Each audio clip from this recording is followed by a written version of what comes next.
నమస్కారం. విసవన్ city news కు స్వాగతం. తిరుమల శ్రీ వెంకటేశ్వర స్వామివారిని ఆంధ్రప్రదేశ్ సూక్ష్మ, చిన్న మరియు మధ్య తరహా పరిశ్రమల శాఖ మంత్రి కొండపల్లి శ్రీనివాస్ దర్శించుకున్నారు. ఆదివారం ఉదయం సుప్రభాత సేవలో స్వామివారిని దర్శించుకుని మొక్కులు చెల్లించుకున్నారు.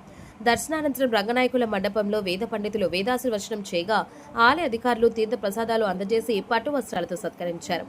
దర్శనానంతరం ఆలయం వెలుపల మీడియాతో మాట్లాడుతూ కూటమి ప్రభుత్వం ఏర్పడిన తరువాత మొట్టమొదటి మహానాడు కావడంతో తెలుగుదేశం కార్యకర్తలు పెద్ద ఎత్తున పాల్గొని భారీ విజయాన్ని అందించాలని స్వామివారిని కోరుకున్నట్లు తెలిపారు.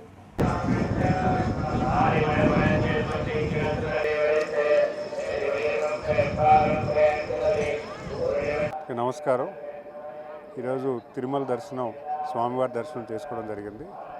ముఖ్యంగా మహానాడుకి వెళ్తుండగా స్వామివారి దర్శనం చేసుకుంటూ మహానాడు పెద్ద సక్సెస్ అవ్వాలని కోరుకుంటూ స్వామివారిని దీవించమని కోరుకుంటూ, ఎందుకంటే ప్రభుత్వం ఏర్పడిన మొదటిసారిగా మహానాడు చేసుకోవడం, పార్టీ పెద్ద ఎత్తున పార్టీ కార్యక్రమం కాబట్టి తెలుగుదేశం పార్టీ కార్యకర్తలందరూ కూడా రాష్ట్రం అంతా కూడా ఈరోజు దీంట్లో పార్టిసిపేట్ చేసి విజయవంతం చేకూర్చాలని, మా అందరికీ స్వామివారి దైవం ఉండాలని గౌరవ ముఖ్యమంత్రి వారు, అలాగే యువ నాయకులు లోకేష్ గారు, మరి అలాగే పార్టీ అధ్యక్షులు పల్లా శ్రీనివాస్ గారు అందరూ కూడా సమీక్షగా ఒక మంచి సక్సెస్గా గ్రాండ్ ఈవెంట్ అవ్వాలని కోరుకుంటూ రావడం జరిగింది. ధన్యవాదాలు.